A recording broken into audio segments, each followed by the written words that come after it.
उद्या पुन्हा एकदा मतदान. सतीश म्हटलं फार त्रास झाला मागच्या वेळेस, पुन्हा तुम्हाला त्रास.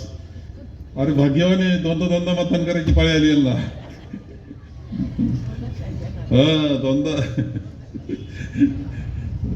काही असलं तरी लोकशाहीमधलं एक पवित्र कार्य हे लक्षात ठेवलं पाहिजे आपण. हा लोकशाहीचा सन्मान आहे, नागरिकाचा सन्मान आहे. गरीब माणसाला सुद्धा इतकी ताकद आहे की देशाचा पंतप्रधान बदलण्याची ताकद गरीब माणसाच्या मतामध्ये हे लक्षात ठेवा. म्हणजे तुमच्या मताची किंमत काय मोठी. हॅलो, आपला कारभार कसा चालवायचं काम करतं एक बटन. आणि म्हणून तुम्हाला पुन्हा ही संधी मिळालेली, याचा आनंद वाटला म्हणजे ठीक आहे, झाला दोन जातोय आम्ही, काय हरकत नाही. एक पवित्र कार्य आपल्या सगळ्यांना करायचंय. आणि आजच्या कार्यक्रम या सभेसाठी उपस्थित माननीय डॉक्टर सुधीरजी तांबे, सभापती दुर्गाताई तांबे, आमदार सतीश तांबे, हरिभक्त परायण करपे महाराज, विश्वासराव मुर्तळ, श्रीमती उत्कर्षताई रुपोते, डॉक्टर मैथिलीताई तांबे. कुठं बसली मैथिली? वा, असं विनयशील नगराध्यक्ष पाहिजे.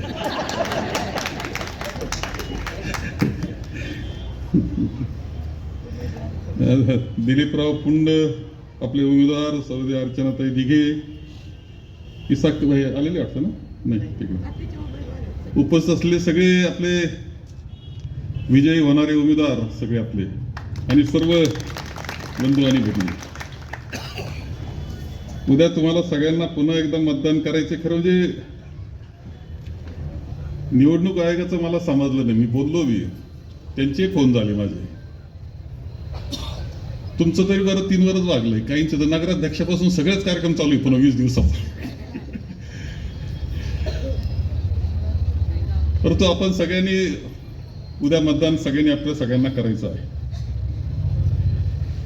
आपल्याला मतदान करायचंय दिलीपराव पुंड यांना, मतदान करायचंय सवती अर्चनाताई दिघे यांना, आणि नसीम बानो, इसाक खान पठाण ह्या 15व्या प्रभागामधल्या उमेदवार, त्यांना मतदान हे होणार आहे उद्या. यावेळी फार आता बोललं पाहिजे असं नाही. सभा तर फार सुंदर झाली आपली. इथली सभा असं म्हणजे चॅनलनी सांगितलं की जी सभा झाली होती आपली रोडवरची, ती महाराष्ट्रातल्या नगरपालिकेच्या निवडणुकामधली सगळ्यात मोठी, सगळ्यात उत्कृष्ट सभा असल्याचा उल्लेख चॅनलनी केलेला आहे, अनेक चॅनलनी केलेला आहे. पुन्हा परंतु आता राहिल्या तर शेवटी असं आहे की परीक्षेला बसायचं तर शेवटपर्यंत पुस्तकं चाळीत राहतो आपण, त्याशिवाय जात नाही. हे तर केला होता अभ्यास, गेली परीक्षा पुढे म्हणून काय विसरून जाऊ नये याची काळजी आम्हाला घ्यावी लागते, आणि तुम्हाला विसरू द्यायचं नाही याची काळजी घ्यावी लागते. दिलीपरावांच्या बाबतीत काय सांगायचं, खरं म्हणजे खूप वर्ष आम्ही एकत्र काम करतोय. मनापासून काम करणारा, मनापासून लोकांना सांभाळणारा, गोरगरिबाचे म्हणजे श्रमिक नगरमध्ये खूप गरीब माणसं आपले राहतात, पण प्रत्येकाचा व्यक्तिगत संबंध हा दिलीप पुंडांचा आपल्याला तिथे आपल्याला दिसतो. तुमच्याशी एक वेगळं नातं, जिव्हाळ्याचं नातं त्यांनी निर्माण केलेलं दिसतं.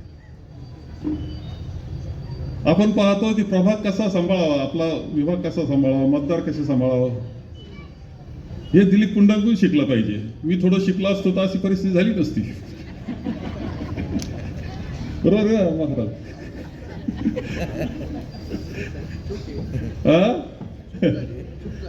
शिकवलं नाही, तुमची चूक आहे. परंतु प्रत्येक कामामध्ये बारीक लक्ष, नीटनेटकेपणा,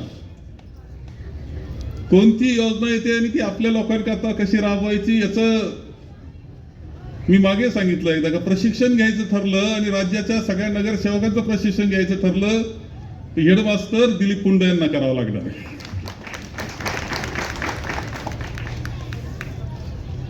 विश्वासराव बसलेत मागे, ते म्हणतील माझं नाव आहे, तुम्ही आहे.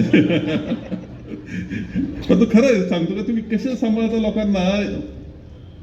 आणि एक गोष्ट लक्षात घ्या, सगळ्यात सोपी निवडणूक कोणती तर लोकसभेची निवडणूक.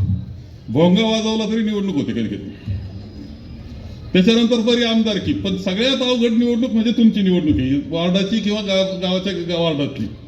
इथं प्रत्येक घराचा संबंध असतो, प्रत्येक याचा संबंध असतो.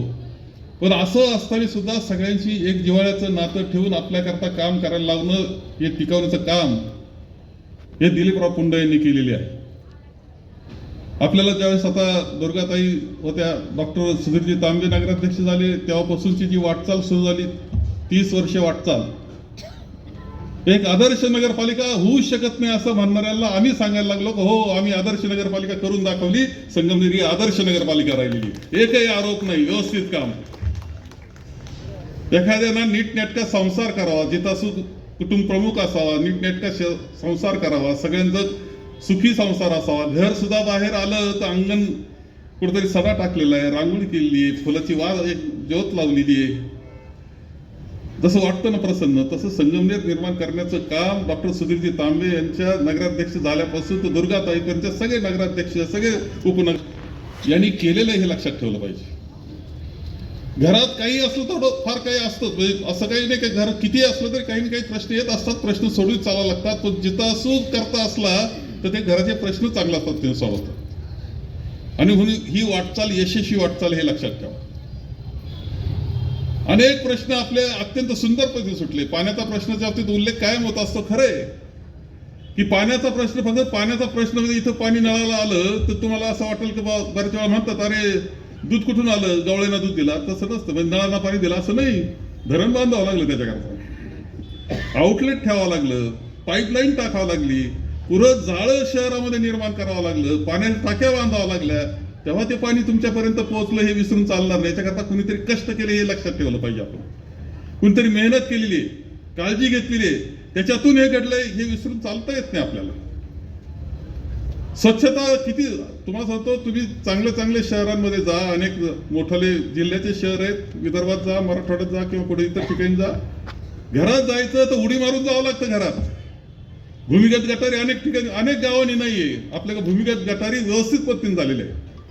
तुमच्या उपनगरामध्ये फिरत असताना मी पाहिलं की एवढी स्वच्छता, इतकी नीटनेटकेपणा, याची एक शिस्त या सगळ्या नगराध्यक्षांनी, उपनगराध्यक्ष, नगरसेवक आणि यांनी घालून दिली. दुर्गाताईचं तर ओला कचरा, काय कोणता कचरा, सुका कचरा, ओला कचरा.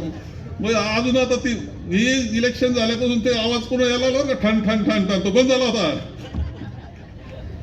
मैथिलीताई नगराध्यक्ष होणार हे समजल्यावर वाजायला लागलं पुन्हा एकदा. कारण मैथिलीताईची सासू कडक आहे, या सगळ्यांना माहिती आहे. सोडणार नाही, सुनाकून काम करून घेणार. हे खरं नाही बरं का, म्हणजे मैथिली तर सवन दुर्गाताई चांगली गैरसमज नाही, कडक आहे तसं काय नाही. दोघीमध्ये फार प्रेमाचं नातं आहे. परंतु काही असलं तरी हे आपण एक कुटुंब आहे आपलं, आणि हे कुटुंब सुंदर पद्धतीनं चालवण्याचं काम हे आतापर्यंत आपण केलेलं आहे. अरे आपलं एसटी स्टँड, आपला नाशिक रस्ता, हे कॉन्क्रीट, हे जे काम झालं 2 वर्ष होऊन गेले, खडा निघालेला नाही अजून, खडा नाही निघाला अजून. व्यवस्थित पद्धतीने काम करून घेतलंय, पण आता मधले फुलं जळायला लागले. मीच फोन करून आता फक्त एक केलं तुम्ही की आता मला फक्त विनंती करायला लागते, अरे पाणी नाही मारलं त्यामुळे ते बोगनवेलीची झाडं जळायला लागले. असं विनंती, पूर्वी असं म्हणतात अरे पाणी मारलं नाही, आता म्हणाला अरे बाबा पहा रे बाबा, विनंती करतो पाणी टाका. आता हा फरक झाला माझ्यात बोलण्यामध्ये, करावा लागला. पण तुम्हाला सुकलेली दिसायला लागली की नाही रे, त्याच्या कडाला माती दिसायला लागली की नाही. तेव्हा काही गोष्टी अशा असतात की शेवटी प्रमुख कसा आहे याच्यावर अनेक गोष्टी ठरत असतात, हे लक्षात ठेवलं पाहिजे. कधी कळत नाही, घरातल्या माणसाला सुद्धा समजत नाही की आपल्या घरातला प्रमुख किती मेहनत करतो म्हणून आपलं घर चालतं. घरात त्याला म्हणतात तुम्हाला काही समजतच नाही. बरोबर आहे, सगळ्या हसल्या, बरोबर आहे. सहज बघा, काही समजत नाही, यांना काही कुठं काय कळतं, हे असेच आहेत. अरे कुणीतरी मेहनत करतं, काळजी करतं, तसं कुटुंब चालतं, तसं हे कुटुंब चालवण्याचं काम आपण आतापर्यंत केलंय. विसरून जाऊ नका तुम्ही सगळे. आपल्याला हे पुढे चांगल्या पद्धतीने चालवायचंय, सुंदर पद्धतीने चालवायचंय. मैथिलीताई नगराध्यक्ष होणार प्रचंड मताधिक्यानं, याच्यावरती शंका बाळगू नका. 27 आपल्या येतील, पण तिथे दिलीप पुंड पाहिजेत आपल्याला, भक्कमपणे आधार पाठीशी राहणार आहे. आपल्याला अर्चनाताई पाहिजेत, की ज्या गरिबाचे प्रश्न तिथं मांडतील, सोडवण्याचा प्रयत्न करतील. तेव्हा गरिबाचे जे असतात ना प्रश्न, ते कधी कधी सांगू सुद्धा शकत नाही, असे गरीब कुटुंबातले प्रश्न असतात. सांगू शकत नाही, कोणाला सांगणार त्या. पण ते ज्याला सांगू शकत नाही ते प्रश्न स्वतः त्यांनी ते प्रश्न पाहिलेले आहेत, अनुभवलेले आहेत. त्या समस्या तिला माहिती आहे, त्या अर्चनाताईला. ती ज्यावेळेस सोडवायचा प्रयत्न करील तर गरीबात गरीब प्रश्न सोडवायचं काम होणार आहे. आणि राजकारण याच्याकरता असतं की गरीबात गरीब माणसाचं काम आनंदी झाला पाहिजे, गरीब माणूस, याच्याकरता राजकारण असतं. मला खात्री आहे की अर्चनाताई सगळ्यात चांगलं काम तिथं निश्चितपणे होईल. तिकडं सुद्धा इसाकबाईच्या धर्मपत्नी उभ्या आहेत, त्या अशाच आहेत. निश्चितपणे हे सगळेजण तुमच्याकरता खूप सुंदर सेवा करतील. सतीश तांबे यांनी आता नवीन पद्धत आहे, नवं जग आहे, नवा उत्साह आहे, खूप नव्या पद्धतीने नव्या मांडण्या करतायत. खरंय, कायम आपण नवी मांडणी करीत असतो, आपण पाहत असतो. दिवाळी आली का पुन्हा एकदा सगळं घर साफ करतो, पुन्हा एकदा व्यवस्थित पद्धतीनं काही इकडचं कॉट इकडं तिकडं रंग देता येतो का, कोणता रंग बदलायचा, कसं करायचं, पुन्हा घर सुंदर दिसलं पाहिजे, आनंदाची दिवाळी झाली पाहिजे असं आपल्याला वाटत असतं. तसं पुन्हा एकदा ज्यावेळेस आपण हे सगळं नवं निर्माण करायला जातो त्यावेळेस सत्यजित तांबे यांनी खूप विचार केलेला आहे की काय काय केलं पाहिजे. या कल्पना त्यांनी मांडलेल्या आहेत. त्या सत्यात कशा आणता येईल याचा प्रयत्न नव्या जोमानं करील.